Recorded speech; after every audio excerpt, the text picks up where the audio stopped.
जंगल गांव में रोहन और सोहन नाम के दो दोस्त रहते थे। रोहन बहुत मेहनती था, लेकिन सोहन कोई काम नहीं करता था और सब कुछ भगवान के भरोसे छोड़कर बैठ जाता था।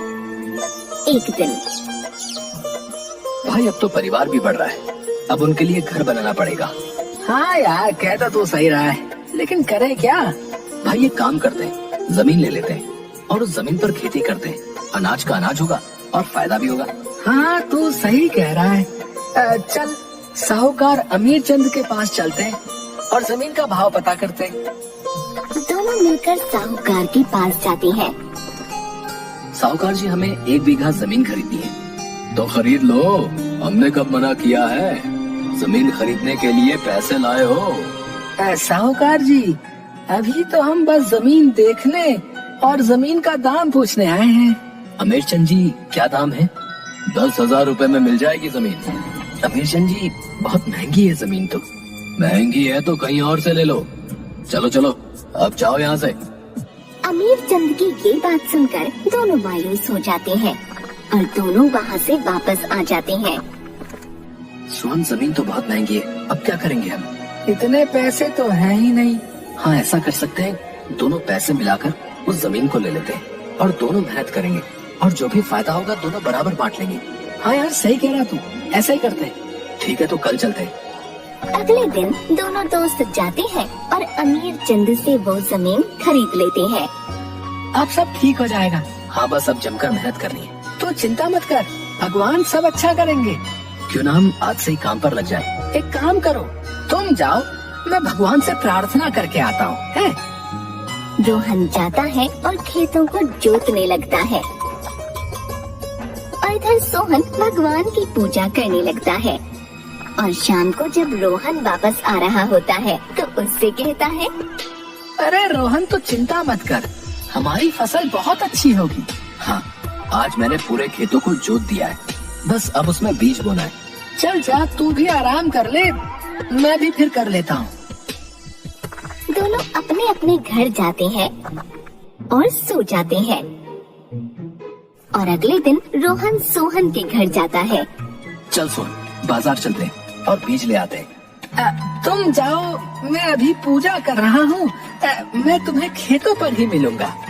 रोहन बाजार जाता है और बीज लेकर वापस खेत पर आ जाता है, लेकिन उसे सोहन वहाँ नहीं मिलता और वो बीज बोकर वापस आता है और सोहन से पूछता है, तुम खेतों पर क्यों नहीं आए? वो मैं भगवान की पूजा कर रहा था। सोहन इसी तरह भगवान की पूजा करता रहता था और रोहन खेतों में मेहनत करता रहता था। बहुत दिन बीत गए और खेतों में बहुत अच्छी फसल हुई। इतनी अच्छी फसल देखकर दोनों बहुत खुश हुए।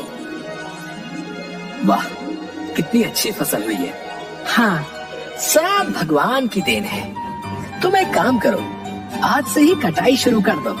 मैं अभी इतनी अच्छी फसल के लिए भगवान को धन्यवाद देकर आता हूँ। रोहन कटाई शुरू कर देता है और थोड़े ही दिन में पूरी कटाई हो जाती है।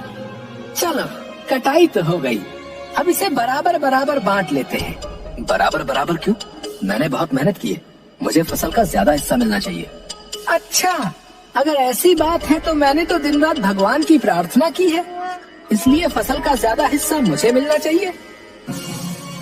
इसी बात को लेकर दोनों में बहस हो जाती है और ये बहस इतनी बढ़ जाती है कि बात लड़ाई तक पहुंच जाती है और इंसाफ के लिए दोनों गांव के मुखिया के पास जाते हैं और सारी बात बताते हैं।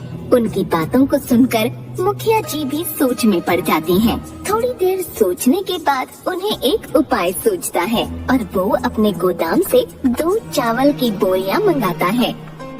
ये लो, तुम इन बोरियों से सारे कंकड़ साफ करके कल सुबह वापस आना और जो भी ये काम पहले कर लेगा उसे ही फसल का ज्यादा हिस्सा मिलेगा। मुखिया जी, हम यहाँ इंसाफ मांगने आए हैं, आपसे काम मांगने नहीं। आप इंसाफ करिए। पहले ये करो, कल मैं तुम्हें तुम्हारी सारी बातों का जवाब दूंगा। रोहन और सोहन उस बोरी को उठा कर ले आते हैं। रोहन पूरी रात जागकर उस चावल से कंकड़ निकालता है। इधर सोहन भगवान की पूजा करता है और सो जाता है। पूरी रात जागने की वजह से सुबह रोहन की आंख लग जाती है और वो सोता रह जाता है। इधर सोहन तैयार होता है और मुखिया जी के पास पहुंच जाता है। देखो मुखिया जी, मैं आ गया। तुम चावल साफ करके आए हो या बस ऐसे ही आ गए? मुखिया जी, मैंने भगवान से प्रार्थना की थी। अब तक तो सारे चावल साफ हो गए होंगे। अच्छा अच्छा, रोहन कहाँ है? अभी तक आया नहीं। लगता है अभी तक उसके चावल साफ नहीं हुए। अब तो इस फसल का हिस्सा मुझे ही मिलेगा।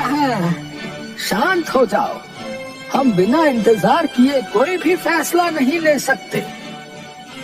थोड़ी देर बाद मुखिया जी, अब तो बहुत देर हो गई, लेकिन अभी तक रोहन आया नहीं। हाँ सच में, अब तो बहुत देर हो गई है। मुखिया जी, उस आदमी ने तो आपकी बात की भी इज्जत नहीं की। उस आदमी की ये बात सुनकर मुखिया को गुस्सा आ जाता है और वो गुस्से में कहता है, इस गलती की उसे सजा मिलेगी। चलो उसके घर। सब लोग उसके घर जाते हैं तो देखते हैं कि रोहन गहरी नींद में सोया हुआ है और वहाँ रखे सारे चावल साफ हैं। ये देखकर मुखिया जी खुश हो जाते हैं। तभी रोहन की आंख खुल जाती है और वो उन सबको देखकर जल्दी से उठता है। मुखिया जी, मुझे माफ कर दो। मैंने पूरी रात चावल साफ किए थे, जिस वजह से मेरी आंख लग गई और मुझे पता नहीं चला कि मैं कब सो गया। कोई बात नहीं बेटा, तुमने इस चावल को साफ करने के लिए पूरी रात मेहनत की है, इसलिए इस फसल में ज्यादा हिस्सा तुम्हें मिलना चाहिए। लेकिन मुखिया जी, ये तो अन्याय है। मैंने तो भगवान की आराधना की थी। जाओ देखो, तुम्हारे चावल साफ हुए हैं। सोहन भागा भागा जाता है। इधर रोहन की मेहनत को देखकर मुखिया जी खुश हो जाते हैं।